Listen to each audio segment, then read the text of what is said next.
বিদ্যুৎ মন্ত্রী বলছে গ্রামের একই পরিবারে 5 থেকে 6 জন মোবাইল ফোন ব্যবহার করে, আর সেই মোবাইল ফোনগুলোতে চার্জ দেওয়ার কারণে বিদ্যুতের স্বল্পতা দেখা দিচ্ছে। মানে মোবাইল ফোন চার্জের কারণে নাকি অতিরিক্ত বিদ্যুৎ ব্যবহার হচ্ছে, আর এই কারণেই জনগণ বিদ্যুৎ পাচ্ছে না। বিদ্যুৎ মন্ত্রীর এই কথাগুলো আপনার কাছে কি মনে হচ্ছে ভাই? তাড়াতাড়ি ভিডিও শেয়ার করেন, না হলে পরবর্তীতে আর কিছু জানতে পারবেন না। বিদ্যুৎ মন্ত্রী বলছে মোবাইল ফোন চার্জ দিলে বিদ্যুৎ চলে যায়, অন্যদিকে অবৈধ অটোরিকশাগুলো মহাসড়কের মধ্যে চলাচল করছে। অবৈধ অটোরিকশাগুলো খাম্বা থেকে অবৈধভাবে বিদ্যুৎ সংযোগ নিয়ে ব্যাটারিগুলো চার্জ দিচ্ছে, সেটাও আবার মহাসড়কের পাশে। সেটা নিয়ে বিদ্যুৎ মন্ত্রী কিছু না বললো, সামান্য একটি মোবাইল ফোন চার্জ হতে আর কতটুকু বিদ্যুৎ ক্ষয় হয় সেটা নিয়ে বিদ্যুৎ মন্ত্রী বলছে মোবাইল ফোন চার্জের কারণে বিদ্যুৎ নাকি স্বল্পতা দেখা দিচ্ছে। যেই বিদ্যুৎ মন্ত্রী এই ধরনের কথাগুলো বলছে সেই বিদ্যুৎ মন্ত্রী নিশ্চয়ই আইফোন বা স্যামসাং চালায়। সেই দামি ফোন তো আরো বেশি বিদ্যুৎ খায়। সেই বিদ্যুৎ মন্ত্রীর বাসায় অবশ্যই দামি দামি এসি রয়েছে, যে এসি গুলো বিদ্যুৎ অপচয় করছে। সেই একটি এসি বন্ধ করলে গ্রামের 100টি পরিবার মোবাইল ফোন চার্জ দিতে পারবে।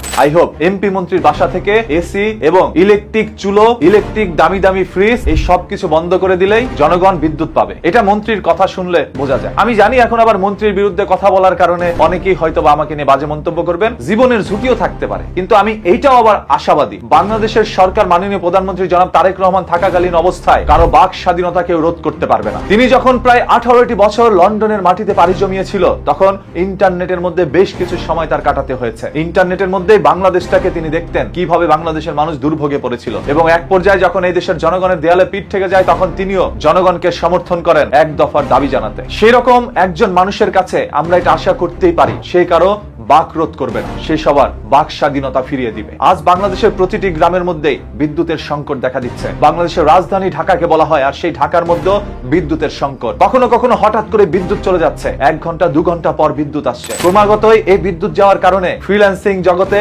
এক বিশাল ধরনের আঘাত হানছে গার্মেন্টস এর মধ্যে, আঘাত হানছে প্রত্যেকটি ব্যবসা প্রতিষ্ঠানের মধ্যে। এটা পুরো বাংলাদেশের আয়ের উৎসে সব থেকে বড় ঘাটতি হতে পারে এই বিদ্যুৎ সংকট। আমরা যখন দেখি আমাদের চারপাশে সংকট দেখা দিচ্ছে তখন সরকারের কাছে আবেদন জানাই যাতে করে এই দুর্ভোগ থেকে মুক্তি পায়, কিন্তু তখন ওই সরকারের চেয়ারে বসে থাকায় বিদ্যুৎ মন্ত্রী যখন আবার এই ধরনের কথা বলে, মানে জ্বালানি মন্ত্রী যখন বলে মোবাইল ফোন চার্জ দেওয়ার ফলে বিদ্যুতের অপচয় হচ্ছে, বিদ্যুৎ ঘাটতি দেখা দিচ্ছে, এখন কি মানুষ মোবাইল ফোন চালাবে না? তাহলে মোবাইল ফোন সবাই বন্ধ করে রাখেন। এই মোবাইল ফোনের মাধ্যমে কিন্তু একটি স্মার্ট বাংলাদেশ মানুষ পেয়েছে। আপনি যতই বলেন না কেন মোবাইল ফোন তার বন্ধ করতে পারবেন না। আপনার দরকার ছিল এমন কথা বলা যে এই কারণে আমরা বিদ্যুৎ গুলো পাচ্ছি না, খুব দ্রুতই আমরা সেই দুর্ভোগ গুলো নিরসন করব। একটি বিদ্যুৎ কেন্দ্র থেকে যদি বিদ্যুৎ না আসে, আরো বিদ্যুৎ দরকার হয়, তাহলে আরেকটি বিদ্যুৎ কেন্দ্র বানাবো। বড় বড় প্রকল্প নেন না হাতে। জনগণের দুর্ভোগ মেটানোর জন্য যা খুশি সরকার তাই করতে পারে জনগণের সাথে, এতে জনগণ সরকারকে সমর্থন করবে। আর যদি এমপি মন্ত্রী এই ধরনের কথা বলে, এই ফাঁকসি কথাবার্তা শুনলে মানুষ এমনিতেই নারাজ হবে। সর্বশেষ আপনাদের উপরে ছেড়ে দিলাম, মন্ত্রীর এই কথাগুলো কি আসলে সত্য?